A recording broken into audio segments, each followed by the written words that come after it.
Hello, isn't this exciting? Hi! I was being sarcastic. So my lovely bearded dragon Diego is joining us today. I watched The Kissing Booth last night. I wanted to have a video out about it straight away. As you know, normally I just upload on Tuesdays, but recently I've been trying to do additional content on Thursdays and throughout the week to keep you guys happy. I want to talk about this movie. It was really, really bad. For those of you that don't know The Kissing Booth that well or aren't familiar with it, the first movie followed Elle falling in love with her best friend's brother. The brother's called Noah, and she'd known him ever since she was little, but she'd always liked him. But there were basically these agreements she'd made with her friend Lee. They're like friendship rules, things you should and shouldn't do, and Noah was pretty much off the list. And it's really dumb, these rules they have, because at the time they were like 16 or 17 or something, so they were more than old enough to know not to do the sort of thing you would only really do when you were a kid, but they're still doing it. And in this movie, even though they're literally about to go off to university, clearly they haven't learned anything because they're still restricting themselves with these rules, which are actually making their lives really hard, both being really illogical around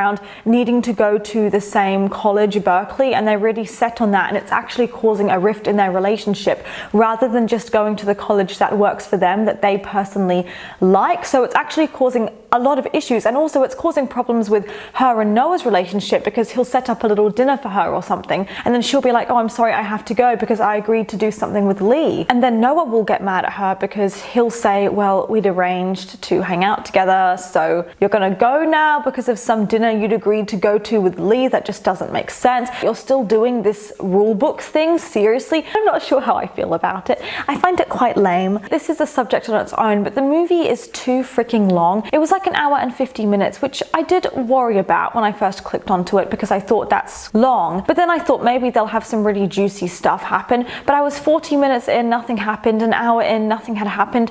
Nothing actually happens in this movie. There is no plot. First of all, no one asked for this movie. No one wanted it. But then when they actually made the movie and created it, they didn't even have like a juicy plot. It was extremely slow paced. There were entire scenes, almost like montages, that went on for about 5 or 10 minutes of them doing absolutely nothing, like completing something on their checklist they'd wanted to do, like this, what was it? She was dressing up as Mario or something? Mario Kart? I don't even know. I don't know whatever the hell that was. I have no idea, but they were doing that, and that scene went on for so long, and it was so boring. Or them going skydiving and scuba diving and checking off things they've always wanted to do, and it just drags on, and then the actual conflict itself isn't even interesting. So nothing particularly romantic happens in it either. And a lot of the time I felt like I wasn't actually seeing her hanging out with Noah, which was annoying because he's the main love interest. If I'm completely honest, I did skip a bunch of scenes because I couldn't do it. It was giving me a headache. I didn't feel like I'd missed anything either when I skipped the scenes. She went on this road trip post-graduation, but Elle still hasn't made up her mind about whether she should go to Harvard to be with her boyfriend Noah, or to be with her best friend Lee and go to Berkeley. And rather than doing the normal thing, you know, which is look at the uni's student satisfaction, look at their teachers, maybe look at the campus, look at how highly the uni's regarded and make a decision based off that, or based off the vibe she gets from the college, she instead is trying to make the decision based on having to make one of her two favorite people very unhappy and feeling like she's letting one of them down by choosing to go to college with the other. And I thought that whole thing was so ridiculous, and the fact that that is like the main crux and core and conflict is absolute garbage. This just shows that anyone on Netflix can be a writer now. You don't need to have any particular skill set. You just need to write something trashy and fun, and apparently people will like it. That's the thing too. So many of the scenes were just really cringy and very loud. Like all the characters were agreeing, let's just make loads of noise, as much noise as possible, and people will get confused and think that's plot. It kind of works. They just jump around going, oh my gosh, I'm so happy you're here, making all these loud noises.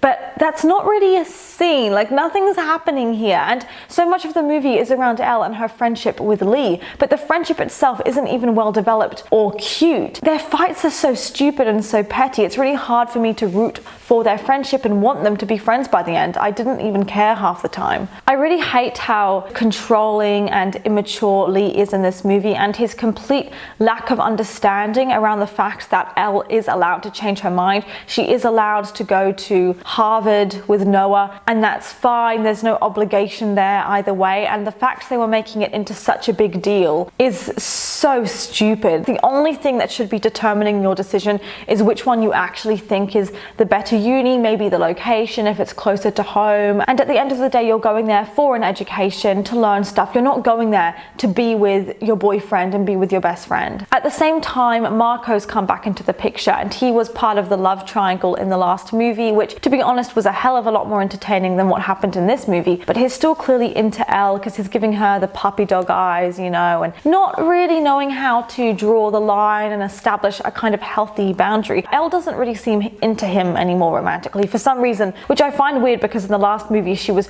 so into him basically as soon as she saw him and thought he was really attractive, but now it's completely dead in the water and she's not really looking at him in that way, which I find completely bizarre. Why would she suddenly have a change of heart?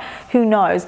But he's still into her and she's almost oblivious. After everything that went down in the last movie, you would think that she would be aware that he'd still be into her. It's making Noah super uncomfortable because obviously he feels like Marco's a threat to him and Marco will be trying to hit on Elle and making his life more difficult. So Noah even says to Elle, Marco's clearly into you, and Elle's getting all annoyed about this, like, no he's not, and still hanging out with Marco without thinking about how that would clearly make Noah uncomfortable. And what annoys me so much about that is in the last movie she cheated on Noah with Marco. She kissed Marco, and if she really felt bad about what happened before, she would be like, I will keep distance from Marco because there's too much history there and he might think I'm interested in him again. I don't want to give him the wrong idea. But is she dumb? Because she's not doing that. She's hanging out with Marco as if there's no problem. Elle misses one of her beach bucket list activities with Lee to play this Dance Dance Revolution thing, and so he's annoyed about it that she missed it, and so he tells her that even though he's her best friend, he's never really mattered to her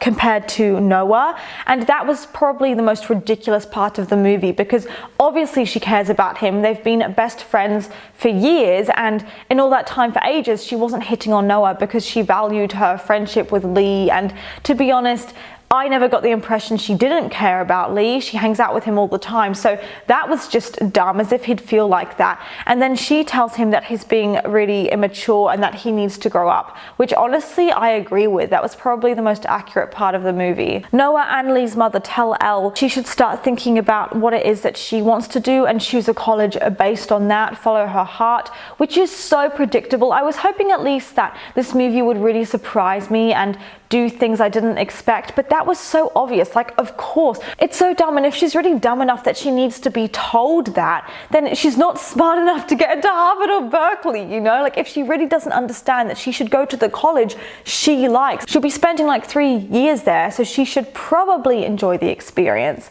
I was like, if this is the turning point of the movie and this is the big revelation, then I'm gonna be annoyed. Towards the end of the movie, she's saying to Lee, after all this confusion and conflict, she's saying, I've realized that I'm always doing things based off bettering our relationships and I haven't paused to think about what it is that I want. And it's like, is this seriously the big climax of the movie, is her realizing, oh, I should go to the college I like? That is so predictable. Years later, the movie cuts to Elle now developing her own game, whatever the hell that means. I looked it up on Wikipedia because I realized I hadn't been paying attention. She's got lots of makeup on and a blazer, as if it's their way of saying, oh look, she's older now. And of course they went for the short hair as if to say, oh, she's mature now, she's a woman now. And I realized I have no idea what college she ended up going to because I wasn't paying any attention at all. I still can't be bothered to look it up because I don't care enough. And that just summarizes this movie perfectly to me. That was the main conflict of the movie and I couldn't be bothered to find out. Anywho, earlier in the movie, Lee, the best friend, and his girlfriend Rachel had broken up because they didn't want to do stuff long distance, and they were saying if we're meant to be together, we'll come back together. And it was especially upsetting for Lee because he just didn't want to do it, but they did separate. And I was kind of hoping it would stay that way, way, just because that's more realistic for them to enjoy that phase of their life and then move on and see other people, because it has been like 6 years. You'd think they were doing their own thing. You find out that after college they got back together and got engaged, and somehow that really annoyed me because it is a love story, so Elle and Noah will get together at the end. So also having her best friend end up with his high school sweetheart is pushing my suspension of disbelief a little bit too far. And I know that it's a love story, so maybe it shouldn't matter, but realistically a lot of people just don't end up with their high school sweethearts, and they end up with people they meet later on in life, especially because people are getting married so much later nowadays and having kids later. Sometimes people are doing it at 25, 30, 35, and that's when they settle down. So it seems a little bit odd that they would end up with someone they were dating when they were like 18. I'm not saying it's impossible, but it just doesn't happen that often. Elle sees Noah again. I can't tell you what happened in that conversation. It was pretty boring. They were just laughing a lot and smiling at each other a lot, even though there was nothing to laugh or smile about. So it was incredibly awkward. I think he's traveling around a lot. Was it LA and New York? I think so. But he says that he hasn't decided where he's going, but he says maybe we should go on a motorcycle ride when I'm back in town. And she's like, oh my gosh, that sounds great. And they're sort of looking at each other, and you know that they're gonna probably get back together because there's still that spark there, yada, yada, yada. Then the weird part is the movie closes with her thinking to herself, seeing Noah again brought back this one really important memory. The memory is just of them going on a motorcycle ride together, holding hands or reaching across to touch hands while they're riding on motorcycles, which looks incredibly dangerous because they're not looking where they're going. But okay, that's just my logical mind. I can't help but analyze it. I can never just go, oh, so what, it's a movie. I'm always like, no, but that doesn't make sense. What a weird way to end the movie. I would almost rather it finished on something in the actual present moment, because when it finishes on a memory of the two of them, it makes me feel like it's the end of their relationship, but they're clearly going to end up back together at the end. So wouldn't it have been nicer if he was like, do you want to go hang out now, going on a date somewhere? It doesn't need to end with a kiss, but just enjoying being in each other's company. I think that would make more sense, because it was somehow really sad seeing him walk off up the stairs and her remembering their relationship. And also because I know they're going to get together, because he was saying, do you want to go on a motorcycle ride sometime? So I'm pretty sure they are going to get back together. So one of my biggest problems with this overall, now I've broken down kind of what happens throughout it, probably is the lack of stakes. And the reason I say this is because I found, for instance, To All the Boys I Loved Before, those movies quite boring. But I always liked the first movie of The Kissing Booth, not because it was a good movie.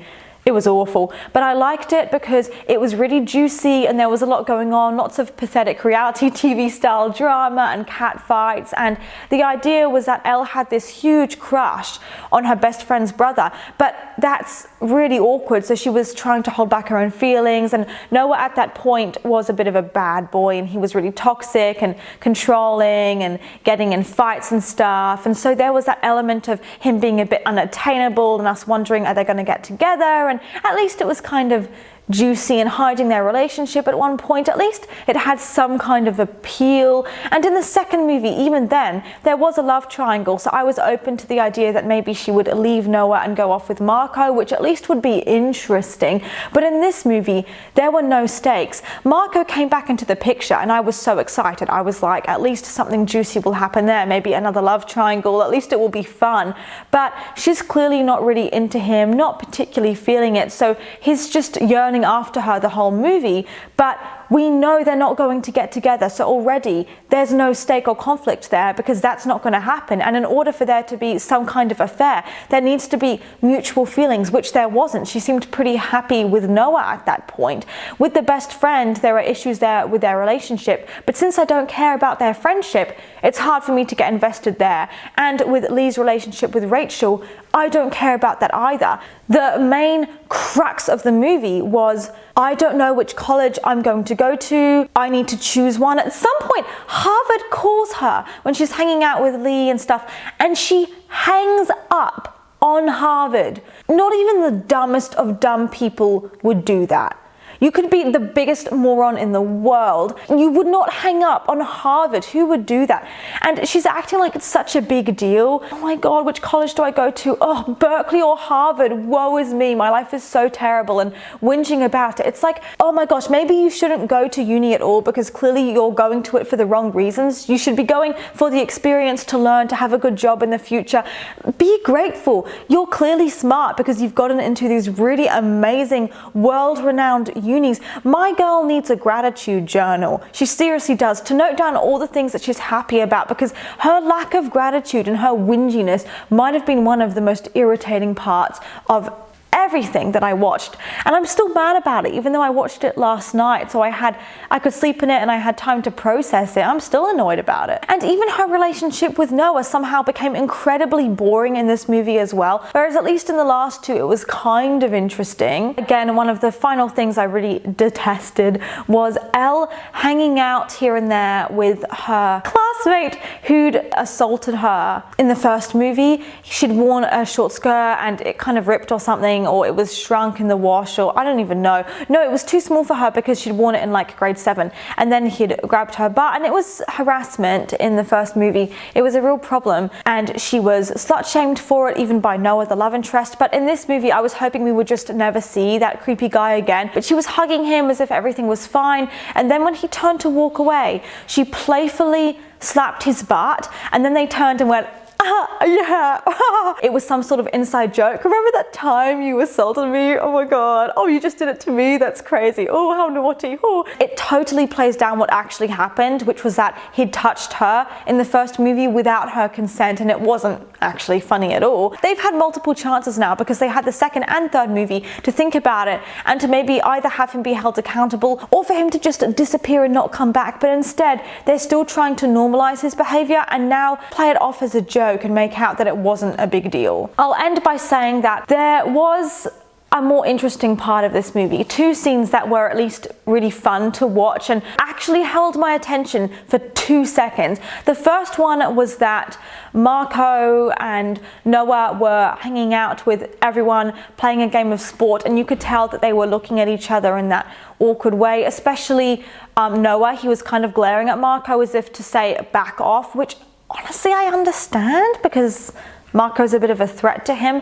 But then when they were playing sport, they were playing with this volleyball or something, and it hit Marco's face because Noah was being too rough with it. And I think Noah could have been more careful, but it wasn't the end of the world. But it clearly upset Marco, and then he called Noah an asshole. I'm not really sure what went down there. Maybe Noah was being more aggressive than I realized and getting too up in Marco's face, intentionally trying to hurt him. Noah told Marco to back off, and he was saying it really wasn't that bad. It was what I'd expected him to say, like, leave me alone.